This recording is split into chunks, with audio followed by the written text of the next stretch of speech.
ስሜ ሰዋስው ስለሺ ጆሐንሰን ይባላል። የመጣሁት ከኖርዌይ ነው። ባለፉት 14 ዓመታት በእርቅና ሰላም ዙሪያ በአገር ውስጥም በውጭም እየዞርኩ ስሰራ ቆይቻለሁ እና ተቃዋሚውም ደጋፊውም ተቀራርቦ እንዲናገሩ የማድረግ ዘመቻ ነው ሳረግ የቆየው።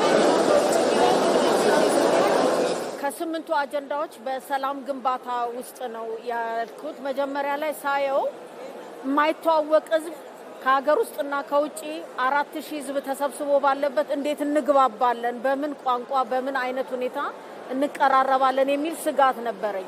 በኋላ ግን በ10 በ50 በ250 እየተባለ አሁን 500 ላይ ስንደርስ መጀመሪያ በቁጣም በንዴትም ስሜቱን ህዝቡ የሚያወጣበት ነገር መደረጉ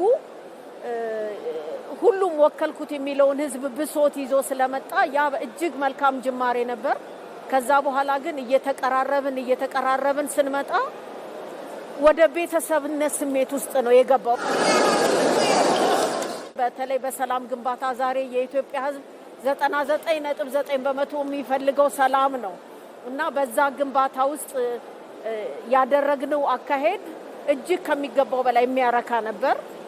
መጨረሻ ላይ ተላቅሰን አጨብጭበን ነው የወጣ ነው። ምክንያቱም አብዛኛው ተቃዋሚ የሚያነሳውን አጀንዳዎች አንስተናል።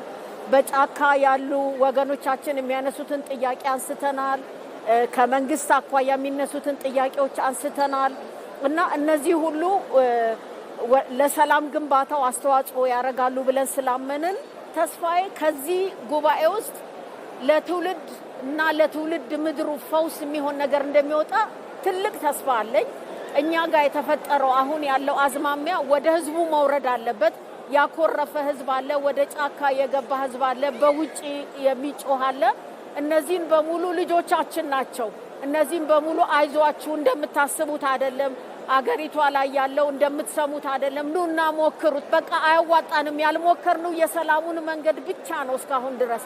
ጸቡንም ስድቡንም ንብረት ማቃጠሉንም መራገሙንም 50 ዓመት ሞክረናል እና በተለይ የኢትዮጵያ እናቶች ብዙ ትውልድ በመገበር ሀዘን ለብዙ ዘመን አልቅሰዋል። እነዚህ እናቶች በሙሉ ልንክሳቸው ይገባል።